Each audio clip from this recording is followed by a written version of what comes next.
బ్రహ్మనాయుడు, వెండి కంచంలో బంగారు పువ్వు వేసుకునే పంచభక్ష పరమాన్నాలతో భోజనం చేసే నా చేత సత్తు పళ్ళంలో జొన్న సంకటి తినిపిస్తున్నావు కదూ. బయటకొస్తాను, అప్పుడు చూస్తాను. హంతకుల కంటి ఎరుపుకి, నేరస్తుల నోటి అరుపుకి భయపడే మామూలు పోలీస్ ఆఫీసర్ కాదు గోవర్ధన్ రావు ఈ బ్రహ్మనాయుడు. Take care, okay?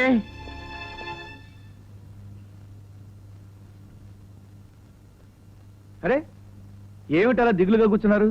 ఏం కావాలి? మాకు కావాల్సింది నువ్వు తీసుకురాలేవు బాబాయ్. నేను తీసుకురాలేనా? ఏమిటది? అమ్మ. అవును బాబాయ్, పేరెంట్స్ డే దగ్గరకు వస్తుంది కదా, అందరూ మమ్మీని డాడీని తీసుకొస్తారు. నీకు అమ్మ లేదు కదా అని శశిరేఖ వెక్కిరించింది. చూడమ్మా, హరి బొమ్మ గీసినంత తేలిక కాదమ్మా అమ్మని తీసుకురావడం. ఎందుకు కాదు? రాము వాళ్ళ అమ్మ చచ్చిపోతే వాళ్ళ నాన్న ఇంకో అమ్మని తీసుకురాలేదేంటి? అలాగే మాకు కూడా తీసుకురమ్మని డాడీతో చెప్పు బాబాయ్. అమ్మ ఉంటే మేము ఇంకా బాగా చదువుతాం బాబాయ్. రేపు అమ్మమ్మ కూడా దేవుడి దగ్గరికి వెళ్ళిపోతే మా దగ్గర ఎవరుంటారు బాబాయ్? అడుగుతాను, మీకోసం ధైర్యం చేసి మీ డాడీని అడుగుతాను. అదిగో డాడీ వస్తున్నారు. అన్నయ్య,